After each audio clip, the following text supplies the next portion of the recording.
Hey, what's up, everybody? This is your boy Kenny, and this is Triangle Blue Velvet Season 1, Episode 2, and the name of this episode is August Woes. But first off, let me give a shout out to this cast. Kenyon O'Brien, Dominique Smith, Scott Jenkins, and Naja Newell. You guys did a phenomenal job this episode, and I am all here for Triangle Blue Velvet. I mean, there's so much that's happening already. I'm just really at the edge of my seat wondering what's going to happen next. But before I get into this review, let me offer my love and condolences to everyone that was affected by the tragedy in Las Vegas, as well as everyone that was affected by Hurricane Maria, Hurricane Jose, Hurricane Irma, as well as Hurricane Harvey. If you can give, your love, your condolences, relief, and support, do it as much as you can because, our fellow man needs our help and we need to be there for them. Also, if you not have already done so, do it right now. Subscribe to brtbtv.com. I will have that link in the description box. Yes, you need to subscribe today because there is so much great work that is happening with brtbtv. And, Ballroom Throwbacks is doing big things, and you need to hop on because there are bigger things to come. Also, check out the Triangle Fan Club on Facebook. You get everything Triangle. You get, posts from the fans, as well as, posts from the cast, as well as updates from the creator, Caesar Williams. So, yeah, brtbtv.com, Triangle Fan Club. Get on it, ASAP. Okay, now, let me get started with this review. The episode opens up. Brandon is cussing out his father, and he is pissed. And what happens is that we get like a quick flashback to what happened on the last episode when August showed up on Brandon and Jabril's doorstep to let Brandon know that that he was his brother. We actually see that they actually do let August in the house. And Brandon is adamant, my father didn't cheat on my mother. You don't know what the hell you're talking about. But August had proof. He showed not only a birth certificate, but also pictures of August with their dad. So it's been confirmed that Brandon and August are brothers. Brandon is so not here for the situation. But the amazing thing about this is that Jabril is being very supportive, and he's actually there trying to comfort Brandon through this, blatant, this blatant news that has completely rocked his world. So the next thing we see that Jabril is leaving and August is there, and he wants to meet up with Brandon and actually talk to him. And Jabril pretty much asked, the standard questions like, what kind of reaction did you think you were going to get when you showed up here? I mean, did you think you were going to get, hugs and kisses or something? And August said, obviously not, but he said that he really wanted to meet his brother. He's heard so much about him, and he wanted to meet him. Well, so Jabril agreed. So pretty much August asked Jabril to take down his number, and when he's ready to meet up with him, he'll call him, because Jabril is adamant he doesn't want to get in the middle of it. But he does take down August's number. And then they had a therapy session with Dr. Jim, and they don't actually show up, but then next they show them back at the house after the therapy session. Jabril tells Brandon that he knows that something's bothering him because he wasn't in the session. But he's saying that this whole situation got him screwed up. So Jabril actually offers him that you need to actually sit down with August and actually hear his side of the story. But Brandon is so adamant he don't want nothing to do with him. He's over his father. He's over the whole situation. But Jabril is like, look, you need to hear him out. So he gives him August's number, and Brandon makes the call to meet up with him. They're pretty much meeting up, and Brandon at this point gives no fuck. So he's like, okay, you here. Are you going to sit here and stare at me the whole time, or do you got something to tell me? And, I mean, seriously, right now, Brandon is that pissed off. And it goes deep. And August is like, well, first let me tell you, I'm sorry to hear about your mom's passing. And he's like, whoa. thank you and all, but let's leave my mother out of this. Because in Brandon's mind, his father betrayed his mother, and we know how close Brandon was to his mother, especially for the fact that her passing away from cancer is still very fresh. And, and it's really has taken a toll on Brandon. But then the question is, did she know about August? Because it's obvious August knew about them, but they knew nothing about August. So the question is, did the mother know about him? Maybe in time we'll find that out. Because at this point, Brandon believes that his father betrayed his mother had no idea, and this is where I think a lot of his anger is stemming from, that, his father betrayed his mom, and Brandon was very close to his mother. So he pretty much August tells him a little bit about himself, that he's 23, he's just graduated from the University of Oklahoma, he lives in Oklahoma City with his mom, and he pretty much is he's a basketball player, and he actually got into college on a basketball scholarship. And the day of his graduation was the same day of Brandon and Jabril's wedding. And what happened was that August got into a car accident, which left him in intensive care for about a week. And instead of his father going to Brandon and Jabril's wedding, he went to see about August in Oklahoma. So Brandon now finds out, this asshole lied and said he had some emergency work, but really he was there shooting your ass. So Brandon is even more about that, but he was saying that, look, our household, and August tells him that, look, in our household we always knew about you guys, and there was no secret. So Brandon was like, so you mean to tell me that your mother was willfully a homewrecker? And August immediately checks him like, yo, don't disrespect my mother. But at the end of the day, he as, talking about their father, he as a man did what he thought was best because he cared for your family as well as mine. So pretty much he was saying that, you know what? Brandon just went off. He was like, first of all, fuck Dad. He ain't nothing but a selfish son of a bitch, and I don't give a damn. I don't care. And then August was like, well... And then August also tells him that the father told him all about them, but told August that he would never meet Brandon. But he said that, with all of this, I just got tired of the secrets, and I wanted to find out, because I've heard so much about you guys, I finally wanted to meet, my other part of the family. So pretty much, when Brandon goes off and, tells the father, a selfish son of a bitch, and I don't give a damn about him, August was like, look, you should still show him respect. He still is our father. And then all of a sudden Brandon was like, well, did you respect him when he told you to stay the fuck away from me? Because you're here right now. And, Brandon just got to the point, he was like, you know what, I don't want to deal with this shit no more. So he leaves. And, him and Jabril talk, and Jabril was like, and Brandon told him, like, look, I can't deal with him right now. I'm about to snap. I don't want to do that, so could you just tell August he has to leave?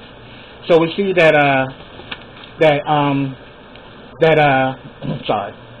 So we see Jabril goes down to talk to August.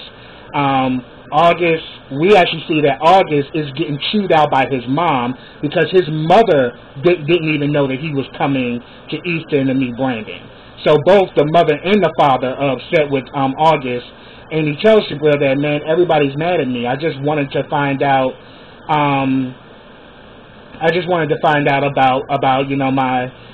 About my siblings.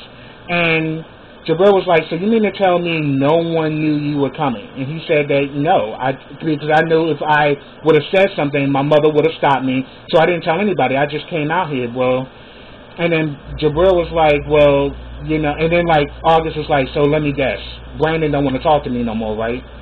And Jabril was like, yeah, you have to understand that this is really hard on him. And August was like, well, do you think it's easy on me? And Jabril was like, look, I'm not judging, I'm just saying that, look, I gave you his number, he met up with you, you just need to give him time. And August was like, well, thank you for your help, I'll be here for a few days and then I'm going back to Oklahoma. So He pretty much walks August out. Then we have another scene with Brandon and Jabril, and he lets Jabril know about August being here for a few days, but then he's going back to Oklahoma. And then Brandon's like, "Well, good. I do not need time. I do not have time to deal with this foolishness, and I already got enough on my plate." But then we actually see that in this throughout all of this craziness, we're starting to see that Brandon and Jabril are getting more closer and closer together, and we're seeing that Jabril is starting to take the therapy seriously. I mean, Allure's words hit their mark, and he's really starting to, take seriously their process of getting back to love. And Brandon asked Jabril, do you think you can move back into our bedroom, because Dr. Jim says we need to communicate more. So, and Brandon and Jabril actually agrees. So I'm like, great. So we're starting to see that they're getting more and more closer.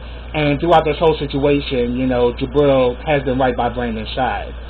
And it just kind of goes back to the strength and the deepness that their love, the strength and the deepness of their love.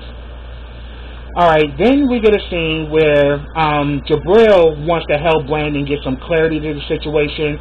So what he does is that he brings Brittany in from Washington, D.C., which is Brandon's sister. And she's gorgeous, by the way. And you can definitely tell that, yeah, they're siblings. But the thing about Brittany and Brandon is that they're polar opposites. And, because Brittany is excited about August. She was saying that, yeah, it's messed up what our father did, but at the end of the day, we can't change it. He's our brother, and we need to just accept him. But we know Brandon feels completely different.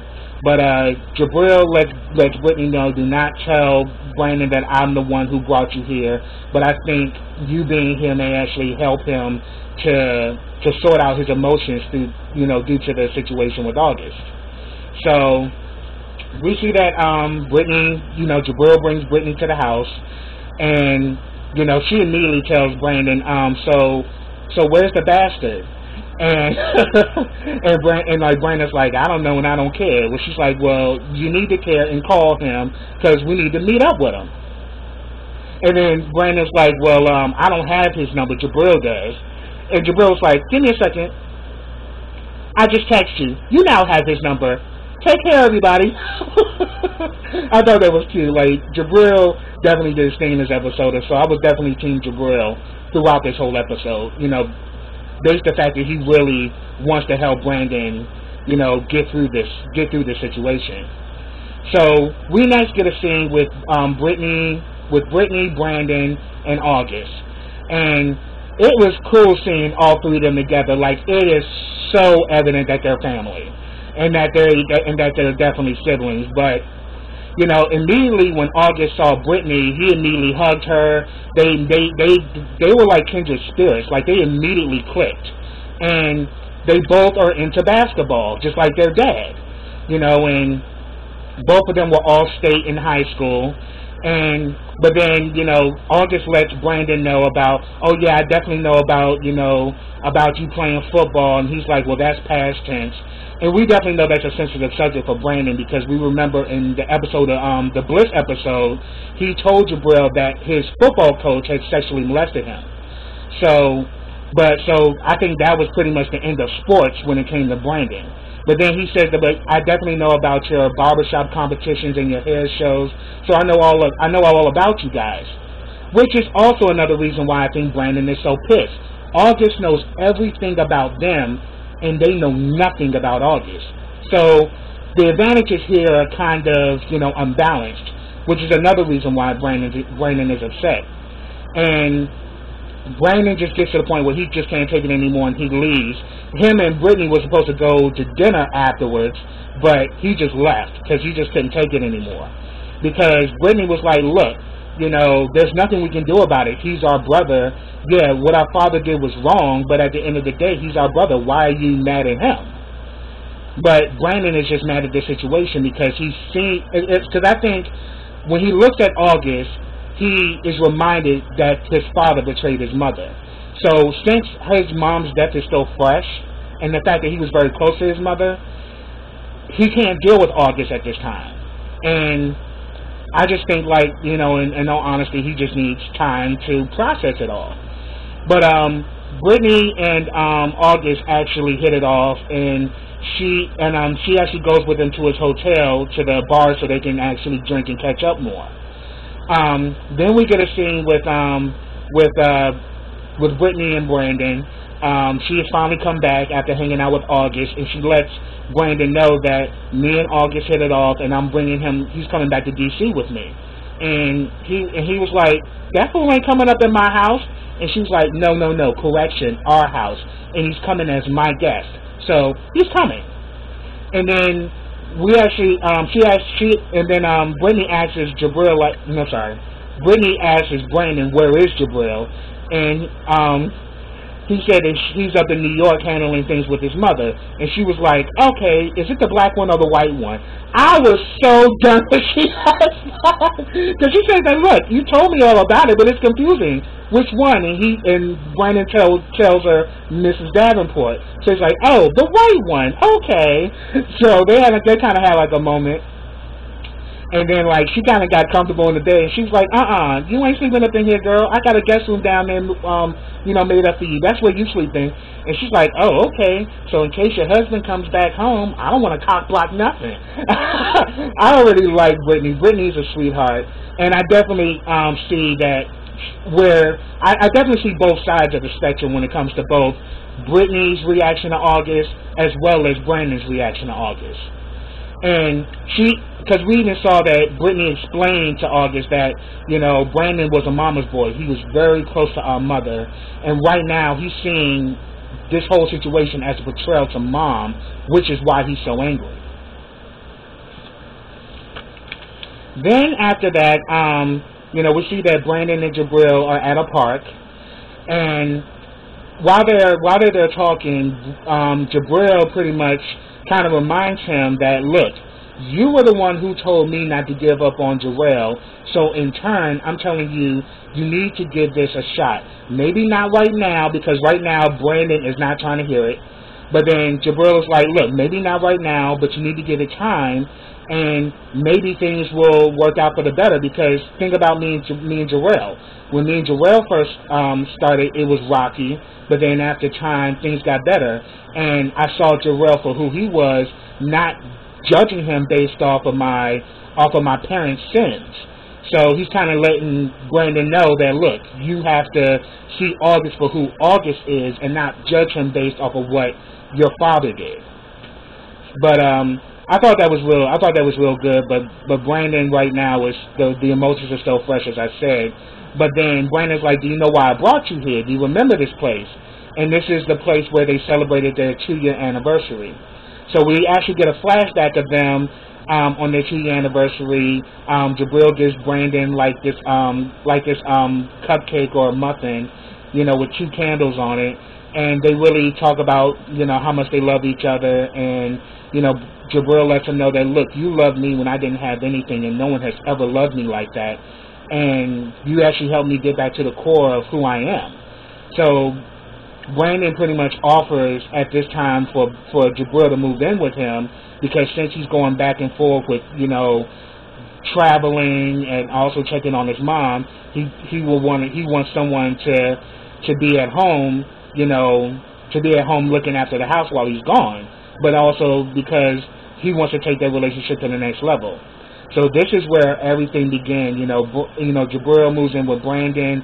They pretty much have this relationship, but then we definitely see, in season 1 that this is around the time when he moves in with Brandon is when he kind of starts his little affair with Derek. But needless to that moment was a good moment, because you really just saw how fresh and how beautiful their love was. And then all of a sudden it kind of went that so after that, it goes back to present day, and Jabril was like, man, that was whack. I gave you a whack-ass muffin. What the hell? And then, Brandon was like, well, it was the thought behind it. And then you kind of see him kind of punch up a little bit, and I was like, oh my God, Brandon looks so cute. It was so sweet, because it's like, Brandon was touched by it, He was saying it wasn't about the money. It wasn't about, all of those things. It was really about us sharing our love with each other. And you know, he said that muffin meant everything to him. So what Brandon does, you know, he now gives a muffin to Jabril, and Jabril's like, really? But Jabril's touched by it, and they both kiss and they embrace each other, and it was really beautiful, because hashtag Team Brandon and Jabril, I'm definitely about their love, and I really want to see their love move forward, and I'm all about, you know, seeing what's going to happen with this show, Triangle Blue Velvet, because so much has already happened in the first 2 episodes, so definitely, we definitely going to see that there's more to come. And I'm definitely here to see, you know, is Brandon and Jabril going to maintain their love, or is there going to be outside forces coming in that's going to separate them again? So, and then also, you know, so far I'm definitely feeling August, but the question is August coming into Brandon's life going to be a positive thing or a negative thing? And I think in time we'll find that out as well. So that's what I have, everybody. If I missed anything, put it down in the comments. I'd love to talk to you about it. Or if you have any ideas and thoughts about this episode that you want to share, please do so. But yes, subscribe to my channel. Click that bell so you get notifications every time I drop a video. Also, I've started a GoFundMe. You can check out that link in the description box. As well as like this video, comment on this video, and share this video. And I will be back with the next episode of Triangle Blue Velvet. So until then, everybody, take care.